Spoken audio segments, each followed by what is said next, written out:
What it do, YouTube? It's your boy Mike from NYC, and we are reacting to that time when a non-NBA Michael Jordan destroyed a team of NBA All-Stars. I never seen this before, you feel me? So without any further ado of me talking, no more talking, like, you feel me? Let's just get straight to it. Played in the NBA. I love that song. What's up, everybody? It's Jimmy. And back in the 80s, no 3-point men's Olympic basketball team like Mike. was very different no than what we know it as today. Back then, no 3-point is wicked. I ain't gonna lie. Olympic basketball. What's up, everybody? It's Jimmy. And back in the 80s, I ain't gonna lie, that kind of was perfect for Mike. It was really perfect because it just allowed him to just master the mid-range, treesh out the mid-range, and you're good.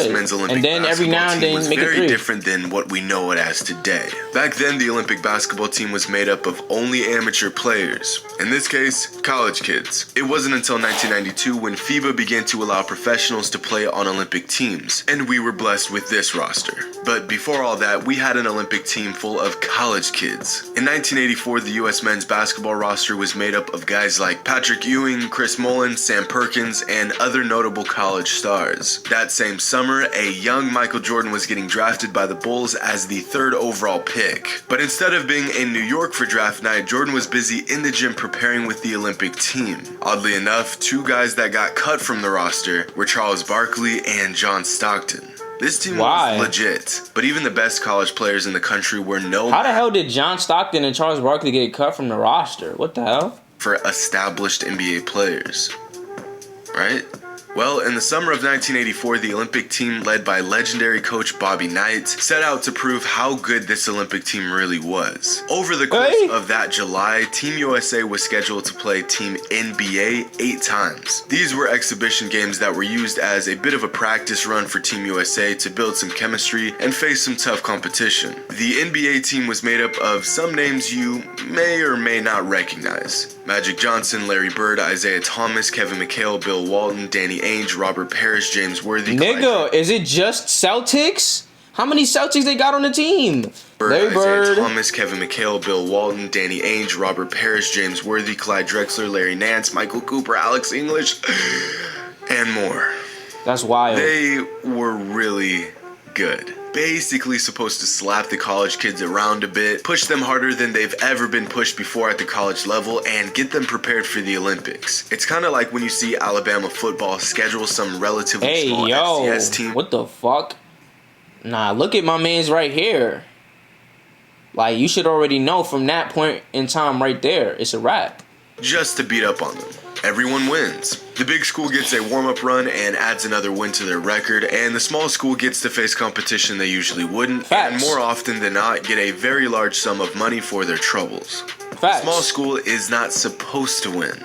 This Olympic team was not supposed to win. Except they did. Over and over and over. 96-90, 92-79, 96-85, 128-106. They were whooping the NBA team's ass. In fact, the Olympic team, filled with only college kids and very recent draftees, won all 8 games. But no game was more eye-opening than the second to last one on the exhibition tour. It's July 21st, 1984. Team USA has won 6 games in a row against the NBA team, and the NBA guys are not happy. Losing to a bunch of college kids repeatedly was more than enough to kick them into high gear. The NBA team gets out to a hot start. Magic, Isaiah, and NBA All-Star Walter Davis come out firing, overwhelming their college opponents. They were not going to lose this game. Except they did. They forgot one. Oh, but they did. The other team had Michael Jordan. NBA players giving up the jump shot. Mid-range. Come on, you know what I do. Catch and shoot mid-range. Stop leaving the mid-range open. You know I'm just airing this. I guess they didn't know yet. Well, you better ask somebody. A 21-year-old Jordan, fresh out of college and not a single NBA game under his belt, you should already know the vibes. Absolutely lights the NBA team. Look at how he shoot the mid-range. That's so pure. Under his belt. Look at the legs. Like, I ain't gonna lie, that's so pretty. Putting on moves and shots that most of these NBA players just could not defend. They had never seen anything like it. And that is not an overstatement. After playing against Michael that summer, Magic said that he was already one of the best players in the NBA, and he hadn't even put on an NBA jersey Nigga wasn't even in the After NBA coaching yet. Jordan for just 3 months that summer, Bobby Knight said that Jordan was the best basketball player that he had ever seen. Wow. At the time, Michael was just 21. I mean, the kid is just an absolutely great kid. If I were going to pick the 3 or 4 best athletes I've ever seen play basketball, he'd be one of them. I think he's the best athlete I've ever seen play basketball, bar none. If I were going to pick people with the best ability I've ever seen play the game, he'd be one of them. If I were going to pick the best competitors that I'd ever seen play, he'd be one of them. So in the categories of competitiveness, ability, skill, and then athletic ability, he's the best athlete, he's one of the best competitors, he's one of the most skilled players. And that, to me, makes him the best basketball player that I've ever seen play. The Olympics. So this was pre-draft. So how did somebody go from draft? I don't know, I guess they didn't jack him. But, like, how do you draft Sam Bowie after hearing him say all that? I don't know.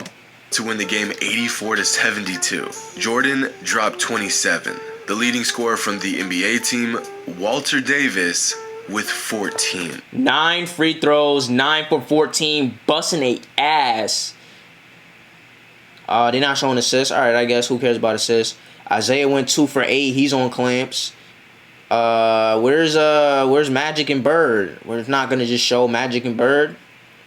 All right, I thought Bird was on the team, but doesn't look like he played.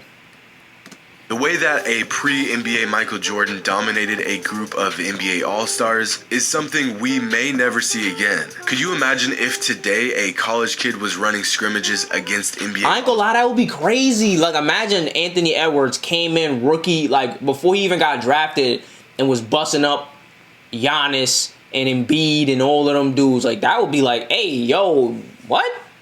He could be the GOAT. He got the makings and not to be only one of the left them all greats. Speechless, but dominated each and every one of them for an entire summer. What Michael Jordan did in the summer of '84 is commonly overlooked, yet is one of the most amazing feats of basketball I've ever seen. But if there's one statement that sums up how incredible Michael Jordan played that summer, it's this.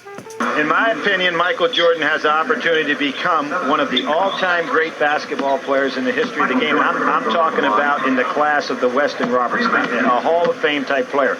He possesses so many skills physically, and he has all the skills as a basketball player in regards to shooting, ball handling, movement with and without the ball.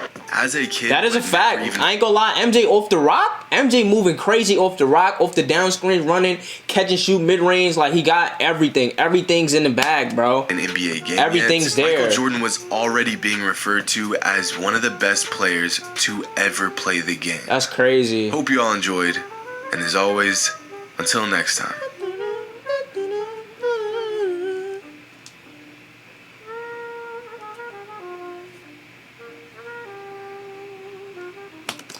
Definitely like, comment, share, and subscribe if you like these type of videos, and I will see you when I see you. Peace.